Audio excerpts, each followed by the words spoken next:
आचार्य जी, वास्तुशास्त्र में आश्रम बनाने के लिए और प्रभावशाली सुचारू रूप से चलाने के लिए क्या दिशा निर्देश है? अगर आप आश्रम बनवाना चाहते हो तो आपको सबसे पहला काम करना होगा भूमि परीक्षण। आपकी जो शुरुआत है भूमि परीक्षण से होनी चाहिए। राजसिक, तामसिक और सात्विक तीन प्रकार की भूमि होती है जिसको आप डीएनए के रूप में जान सकते हैं।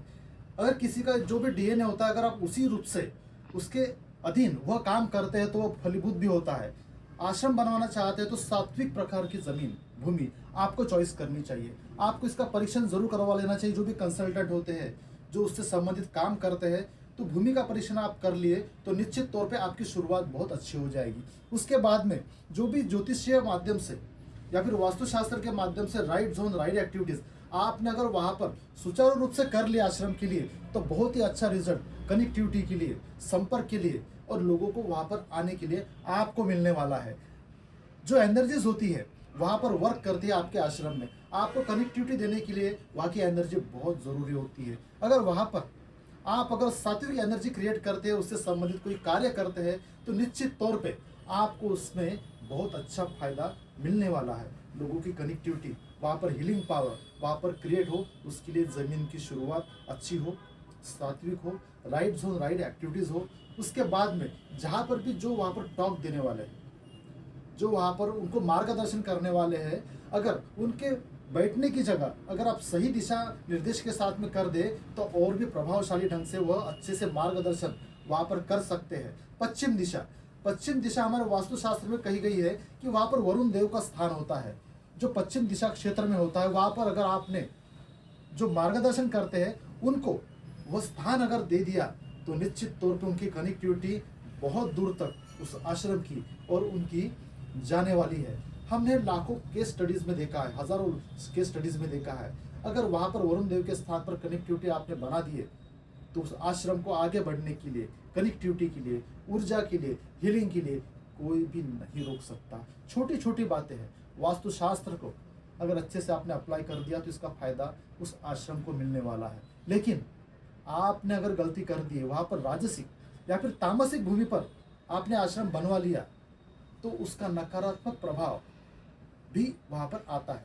तो क्या आ सकता है, जो भी सात्विक एनर्जी वहां पर क्रिएट होनी चाहिए वह होगी नहीं, जो हीलिंग पावर वहां पर चाहिए वो होगी नहीं। राजसिक और तामसिक यह चीजें वहां पर बढ़ जाएगी और फलस्वरूप जो आश्रम का जो जो भी मोटो है कनेक्टिविटी का, हीलिंग का, वह पूरा नहीं होगा। तो इन दो चीज़ों को, राजसिक तामसिक भूमि को आपको अवॉइड करना चाहिए। सात्विक भूमि को आप एक्सेप्ट करें। इसके बाद में राइट जोन राइट एक्टिविटीज़ को आपको ध्यान में रखना है। बाबा रूम, जो भी आपके गुरु का रूम होता है वह सही दिशा क्षेत्र में होना बहुत ज़रूरी है। आपको देखना होगा कि पूर्व या फिर उत्तर दिशा या फिर पश्चिम दिशा यह बहुत ही अच्छी कनेक्टिविटी के लिए दिशा मानी जाती है। अगर यह संतुलित है, पंच तत्वों का, पंच महाभूतों का, अगर वहाँ पर आपने अगर बैलेंस बनवा लिया तो निश्चित तौर पे आपको उसका फायदा मिलने वाला है।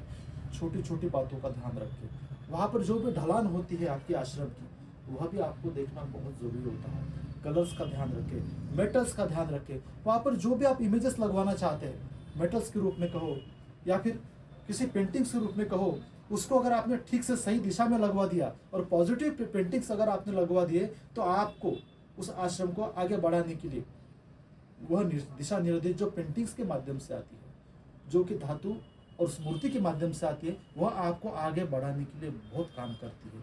छोटी छोटी रेमेडीज वास्तुशास्त्र की बहुत ही ज़्यादा प्रभावशाली है, लेकिन उसको अप्लाई करना सही ढंग से यह बहुत ज़रूरी होता है। अगर आपने गलती से भी नकारात्मक रिजल्ट वहाँ पर किसी न किसी माध्यम से कर लिए तो वहाँ पर नकारात्मक परिणाम भी उन लोगों को वहाँ पर मिलता है जो वहाँ पर कनेक्ट हो चुके हैं, वहाँ पर एनर्जी के लिए आते हैं, कनेक्टिविटी के लिए आते हैं, हीलिंग के लिए आते हैं, वह एनर्जी उनको नहीं मिलती है। तो इन बातों का आपको ज़रूर ध्यान देना चाहिए। हमने काफ़ी सारे आश्रम में विजिट भी किए, होने के बाद में वहाँ पर वास्तु दोष था तो फलस्वरूप उनका आश्रम चलना ही बंद हो गया। कुछ सालों के बाद में लोगों की जो कनेक्टिविटी थी वो भी मिलना बंद हो गई। तो हमने जब वहाँ पर विजिट किया, उसको ठीक किया, तो उनका जो आश्रम था पहले से कई गुना ज़्यादा कनेक्टिविटी भी बढ़ी, हीलिंग पावर भी बढ़ी और आज बहुत अच्छा काम वह आश्रम में हो रहा है। लोगों की कनेक्टिविटी बढ़ रही है और लोगों को बहुत वहाँ पर आनंद भी आ रहा है। तो छोटी छोटी बातों का आश्रम बनाते समय ध्यान रखें। और इस वीडियो को अगर आपको अच्छा लगा है तो निश्चित तौर पे आप इसको लाइक कर दीजिए, सब्सक्राइब ज़रूर करें, और हाँ, इस वीडियो को आप मैसेज भी ज़रूर कर दीजिए और लोगों को भी ज़रूर भेज दिए, ताकि इसका फ़ायदा भी उन लोगों को ज़रूर मिले। अगर आपको ये वीडियो अच्छा लगा है और वीडियोज़ आपको देखना है तो उससे संबंधित लिंक भी मैंने नीचे डिस्क्रिप्शन में डाल रखी है, आप उसको ज़रूर देख लीजिएगा। जय